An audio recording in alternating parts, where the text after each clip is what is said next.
Hello student, আমি Tapas sir. আজকে এই ভিডিওতে তোমাদের ফোর্থ সেমিস্টারে যে সিসি 10 পেপারটি আছে তার শেষ মুহূর্তের প্রস্তুতি, অর্থাৎ যেগুলো তোমরা একদমই বাদ দিতে পারবে না তোমাদের পরীক্ষার জন্য এবং তোমাদের কোনো সাপোর্টিং নয়, শুধুমাত্র যেগুলো খুবই ইম্পর্টেন্ট সেগুলোই শুধুমাত্র এই ভিডিওতে আলোচনা করব, যেগুলো তোমাদের কিন্তু একদমই বাদ দেওয়া যাবে না।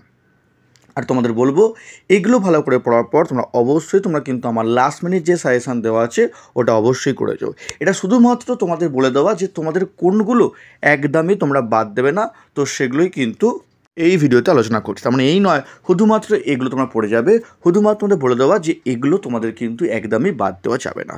তো যারা এখনও চ্যানেলটিকে সাবস্ক্রাইব করনি অবশ্যই চ্যানেলটিকে সাবস্ক্রাইব করে রাখো এরকম ভিডিও সবার আগে পাওয়ার জন্য। তো দেখো, তোমাদের প্রথম প্রশ্ন মার্কস 10-এর জন্য খুবই ইম্পর্টেন্ট। আমি আগেও তোমাদের দিয়েছি, আবার তোমাদের বলছি, মুঘল স্থাপত্য ভাস্কর্য সম্পর্কে আলোচনা করো। এটি খুবই ইম্পর্টেন্ট প্রশ্ন এবং তোমাদের কিন্তু পরীক্ষার জন্য এটি প্রবল ইম্পর্টেন্ট। এটি ভেরি ইম্পর্টেন্ট প্রশ্ন, হয় সেক B2-তে, না হলে তোমার কিন্তু সিসি 10 কোনো একটি পেপারে কিন্তু পরীক্ষা। এটি বিশাল চান্স এবছরের জন্য। নেক্সট, শিবাজি থেকে তোমাদের কিন্তু প্রশ্ন এবছর আসবে, কারণ শিবাজি থেকে কিন্তু আগের বছর কোনো প্রশ্ন আসেনি। তাই তোমাদের কিন্তু শিবাজি তোমরা কিন্তু ভালো করে পড়বে। শিবাজির অধীনে মারাঠা শাসনের প্রকৃতি বা শিবাজির উত্থান ও কৃতিত্ব লেখো। এটি কিন্তু পরীক্ষায় এবছর কিন্তু আসার সম্ভাবনা কিন্তু সব থেকে বেশি, কারণ শিবাজি থেকে কিন্তু আগের এর কোনো প্রশ্ন হয়নি। তাই তোমরা কিন্তু খুবই ভালো করে পড়বে, প্রশ্নটি বিশাল ইম্পর্টেন্ট। নেক্সট হচ্ছে মসজিদ কুলিখার রাজস্ব ব্যবস্থার বৈশিষ্ট্যগুলি কি। দেখো, এখানে 1, 2, 3 এবং 3টি প্রশ্নই তোমরা কিন্তু সেভাবেই তোমরা কিন্তু পরে কিন্তু আসতে পারে। 3টে এমনই গুরুত্বপূর্ণ প্রশ্ন তোমাদের এবারের জন্য, ঠিক আছে। নেক্সট দেখো, তোমাদের পরের প্রশ্ন দেখো, তোমাদের মুঘল যুগে ইতিহাসের উপাদান হিসেবে বিদেশি পর্যটকদের বিবরণে গুরুত্ব লেখো। এটিও কিন্তু মানে খুবই ইম্পর্টেন্ট প্রশ্ন। নেক্সট হচ্ছে মুঘল সাম্রাজ্যের পতনে ঔরঙ্গজেব কত দায়ী ছিল। ভেরি ইম্পর্টেন্ট প্রশ্ন। ঔরঙ্গজেব তো বললাম তোমাদের কিন্তু প্রশ্ন কিন্তু আসবে, ভালো তোমরা করবে, কারণ ঔরঙ্গজেব তোমাদের কিন্তু বিশাল ইম্পর্টেন্ট এবারের পরীক্ষার জন্য। লাস্ট প্রশ্ন 10 মার্কসের, মুঘল যুগে ভারত মহাসাগরীয় বাণিজ্যের মূল বৈশিষ্ট্যগুলি কী ছিল। ঠিক আছে, ভেরি ইম্পর্টেন্ট প্রশ্ন। এই 6টি প্রশ্ন তোমার রাখা হয় তোমাদের সব থেকে প্রবল ইম্পর্টেন্ট। এগুলো তোমরা কিন্তু ভালো করে পড়বে, ঠিক আছে। কি বললাম, তোমাদের কিন্তু বিশাল ইম্পর্টেন্ট। আমরা বলবো তোমাদের 1, 2, 3 আর 5 সব থেকে প্রবল ইম্পর্টেন্ট এবং 6 নম্বরটা।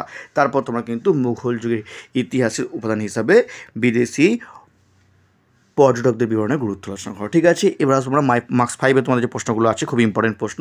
জাগিরদারি ব্যবস্থা বা সংকট দাক্ষিণাত্য ক্ষত। দেখো, দুটোর মধ্যে কিন্তু একটি অবশ্যই আসবে। আর জাগিরদারি ব্যবস্থা বা সংকট এটি কিন্তু বিশাল ইম্পর্টেন্ট, হয় 5 মার্কস নয় 10 মার্কস। এটি কিন্তু সব থেকে প্রবল প্রশ্ন এবং তোমাদের কিন্তু পরীক্ষায় বিশাল ইম্পর্টেন্ট, ঠিক আছে। নেক্সট দেখো, দাক্ষিণাত্য ক্ষত, ঔরঙ্গজেবের দাক্ষিণাত্য নীতি বা দাক্ষিণাত্য নীতি কতটা দায়ী ছিল মুঘল সাম্রাজ্যের পতনে। এইটিও কিন্তু ঘুরিয়ে 10 মার্কস আসতে পারে, তোমরা সেভাবে তৈরি করবে। বিশাল ইম্পর্টেন্ট, ঠিক আছে। ভেরি ইম্পর্টেন্ট প্রশ্ন, কিন্তু আসার চান্স প্রবল, ঠিক আছে। নেক্সট, সতনামী বিদ্রোহ এবং ঔরঙ্গজেবের সময় শিখ বিদ্রোহ, দুটির মধ্যে কিন্তু একটি প্রবল ইম্পর্টেন্ট, একটি কিন্তু আসার সম্ভাবনা অত্যন্ত প্রবল। নেক্সট, মুঘল যুগের প্রযুক্তি আর নকশাবন্দি সুফি ধারা টিকা লেখো। এটিও কিন্তু খুবই ইম্পর্টেন্ট প্রশ্ন, তোমাদের বলবো ভালো করে তোমরা কিন্তু পড়বে। ভেরি ইম্পর্টেন্ট প্রশ্ন তোমাদের এবারের জন্য। লাস্ট দেখো, তোমাদের ফার্সোয়া বাহিনী এবং মুঘল মারাঠা চুক্তির শর্ত। তো এইগুলো তোমরা কিন্তু ভালো করে পড়বে, যেগুলো তোমরা কিন্তু একদমই বাদ দেবে না। আর এগুলো ভালো করে করার পর তোমাদের যে লাস্ট মিনিট সাজেশান দিয়েছি তার লিঙ্কও এই ভিডিওর ডেসক্রিপশন বক্সে দিয়ে দেবো, তোমরা পারলে দেখে নিও। আর তোমরা চেষ্টা করবে তোমরা 5 মার্কস তোমরা কিন্তু একটু বেশি করে করার, কারণ 5 মার্কসের প্রশ্ন কিন্তু অনেক সময় কঠিন হয়ে থাকে। তাই তোমরা বলবো অন্তত 5 মার্কস তোমরা একটু বেশি করে করো, কারণ যাতে তোমরা লিখে আসতে পারো কোনো প্রশ্ন তাহলে তোমরা ছেড়ে আসতে না হয়, সেইভাবে তোমরা কিন্তু তৈরি করবে 5 মার্কসগুলো। কারণ 5 মার্কস প্রশ্ন কিন্তু অনেক সময় ঘুরিয়ে ফিরিয়ে আসে। তাই তোমাদের বলবো একটু এগুলো ভালো করে করার পর আমার যে ফুল সাজেশন ভালো করে তোমরা করবে, কারণ তোমাদের কিন্তু 5 মার্কস তোমরা কিন্তু ভালো করে করতে হবে, ঠিক আছে। আর চেষ্টা করো তোমরা কিন্তু প্রতিটা অ্যান্সার লিখে আসার, কোনো প্রশ্ন কিন্তু কেউ ছেড়ে আসবে না। আর তোমরা প্রথমে শর্ট কোশ্চেন, তারপর 5 মার্কস, তারপর 10 মার্কস, এভাবেই তোমরা কিন্তু লেখার চেষ্টা করো। তো এই ছিল তোমাদের সিসি 10-এর তোমাদের শেষ মুহূর্তের প্রস্তুতি।